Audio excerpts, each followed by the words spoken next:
Hi, friends. This is my biggest announcement yet. You might be wondering, how would I possibly one-up myself having sold my house and all my things last year, became a full-time nomad, embarked on this whirlwind trip across the US. What could I possibly announce that would be huger than that? The new news is I have quit my job and I'm taking an early retirement. I'm quitting my remote job. I don't have another one, and I'm not going to work for a while. At least not in the traditional sense. Maybe I'm not really going to call it an early retirement, because I'll still be creating, I'll still be producing, I'll be writing, social media, YouTube, Instagram, and I'll be traveling and adventuring. I definitely won't be like on a beach sipping a mojito somewhere. Oh wait, actually I will be on a beach sipping a mojito somewhere. I'll be doing that too. So call it a sabbatical, call it a temporary exit from the workforce, or a gap year, or a miniature retirement. That's what I'm doing, and I can't wait. I'm really excited. I'm really excited to share this with you, but I do want to say it was a really hard decision. I'm certainly not the only person to quit their job these days in what they're calling the great resignation, sort of social reckoning, cultural reckoning that's happening. And a lot of people who are leaving the workforce or changing careers, they're really just sick and tired and mistreated and are demanding more. I'm not leaving for those reasons. I have enjoyed my work. I've appreciated my team. And I actually want to thank my employer, and especially my boss, Anissa, for the past 4 years. They've been really professionally rewarding and fulfilling. I achieved a lot, and I'm confident my colleagues can take it from here. So not only am I at a good point in my career and financially to do this, I have a yearning for it. I feel it in my gut that this is the right time. 2022 is the year I scale a new horizon, conquer a new challenge, and that is my mini retirement. So at this point in the video, I'm going to answer some frequently asked questions because I've been chewing on this for a while. I've shared it with some of my closest friends, and they've asked me some of these questions. So I want to share my answers with you because I'm guessing I'm probably going to get these questions in the future. So how long is your sabbatical / mini retirement? You guys know I don't like to plan too far ahead. I don't like to put timelines and rules on anything. I can go for a while, but not forever, not for the rest of my life. I will have to eventually re-enter the workforce in some shape or form. I can't last till I'm 90, but like anything I do, like anything I've ever done, I will keep at it until I get sick of it or I run out of money.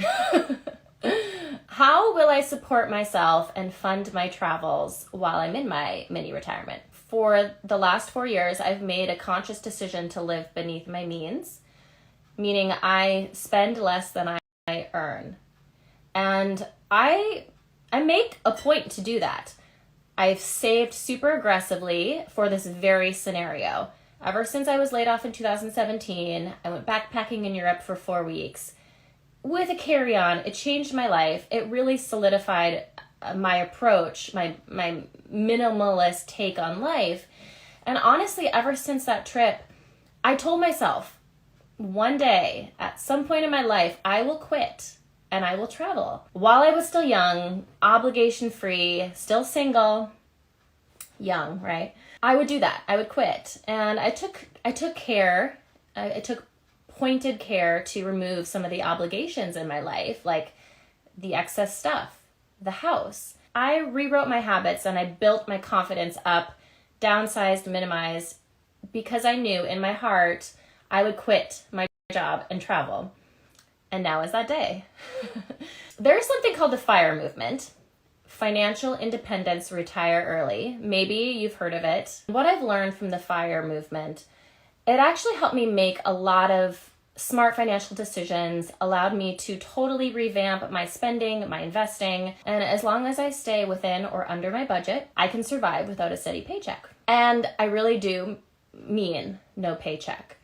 I have no money coming in. I'm not making anything on my blog. I don't make anything on my channel. Believe it or not, it costs me money. Hosting and publishing costs me money and obviously time. Hey, if you've been enjoying my content for a while, if you want to buy me a coffee or a drink to celebrate my news, you can catch me on Venmo, Julie B. Rose. It's the same as my Instagram handle. And if you can't, don't sweat it. I really just appreciate you spreading the love and subscribing or sharing. Really just appreciate your support right now. What is my budget?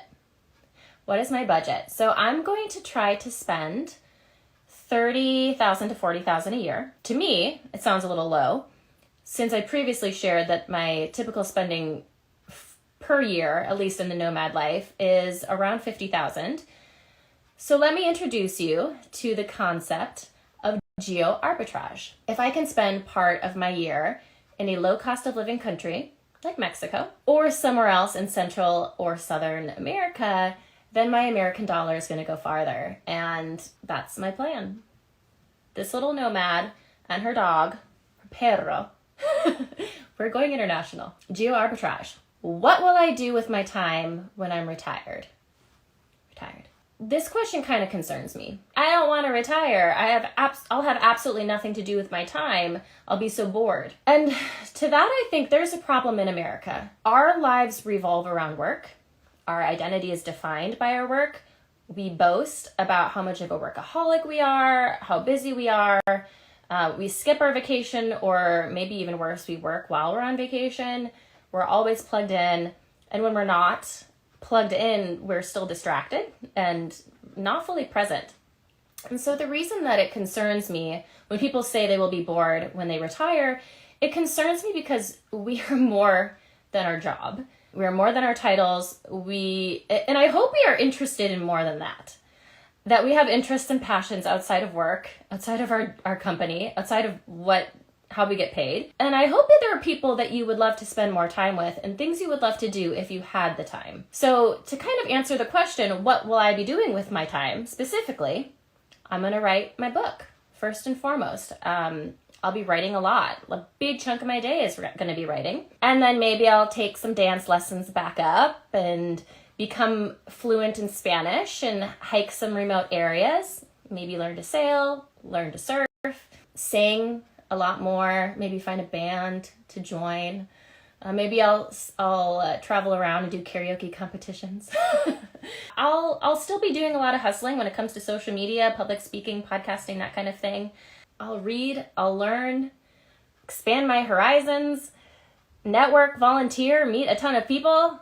There's so much more that I'm interested in just the job that I have done. And there's so much that I'm passionate about I kind of encourage all of you to think on that. I encourage us all. We need to be complete people outside of our jobs and not let that define us. And then finally, that term, financial independence, retire early, FIRE. The RE at the end of FIRE can also stand for recreational employment. To me, this means, it's optional. You don't need a job to make ends meet. You don't need a job just to survive.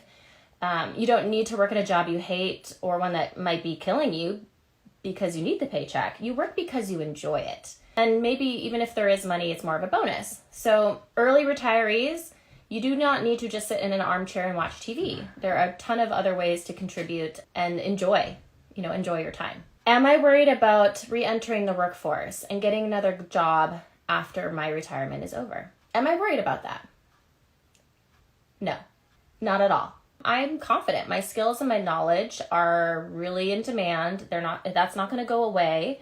And I'll still be working. I'll still have a blog. I'll still be publishing and creating.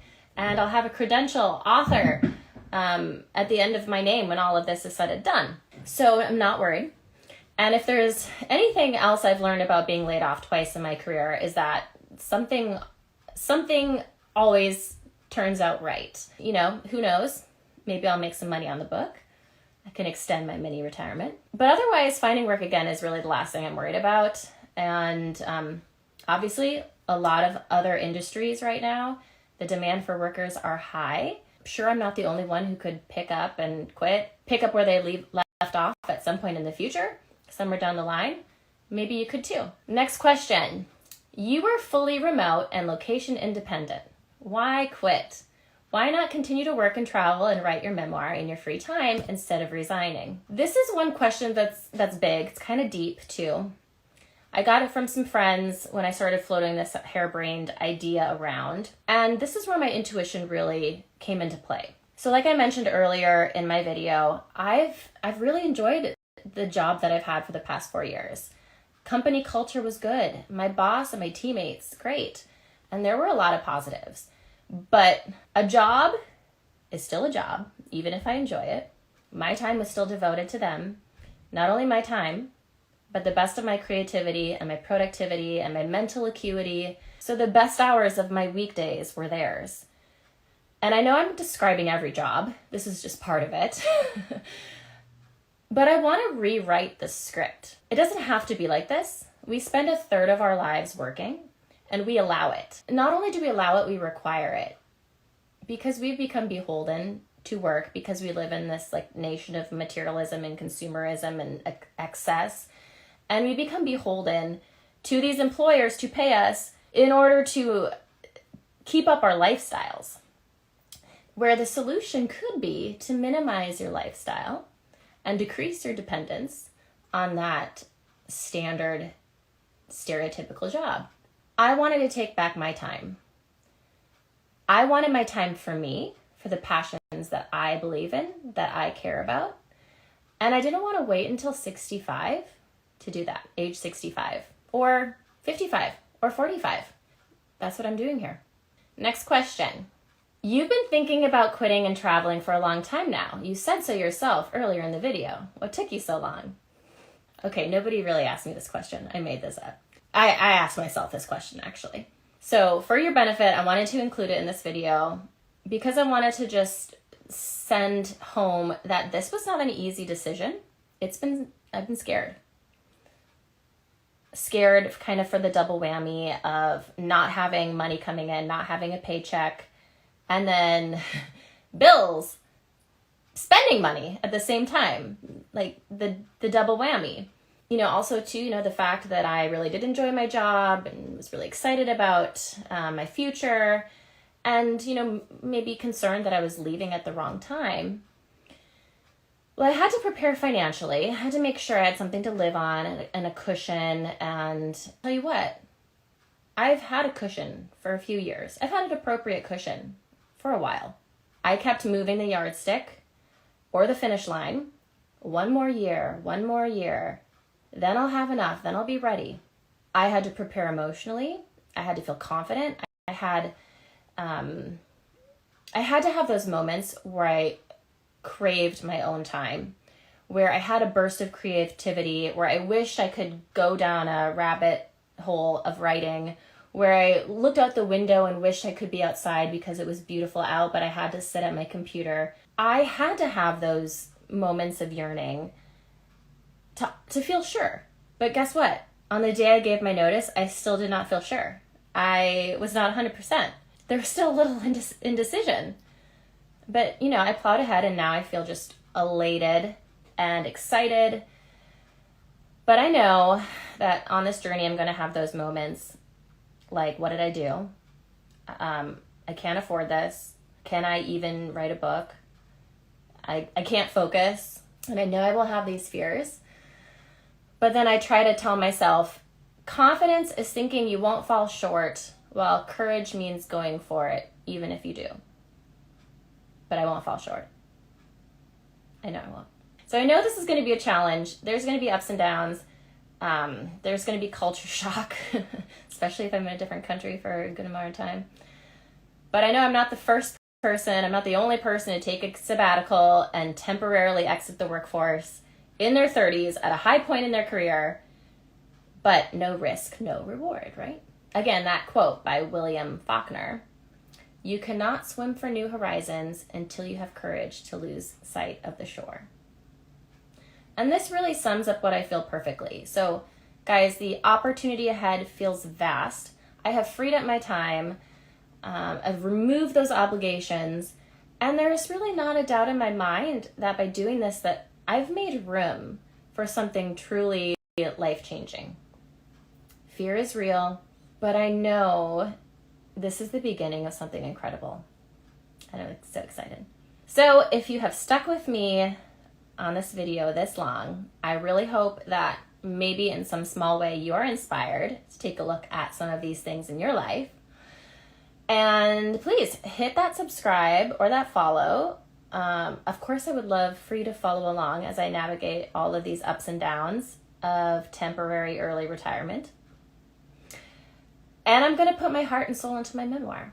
Final thing, you guys send me DMs, you send me compliments, and I love that. I appreciate that. But you know what? The biggest compliment of all is when you tell your friends about me. So hit that share. And yeah, I'm excited for you guys to follow the journey. Buenas noches. I'll talk to you guys soon.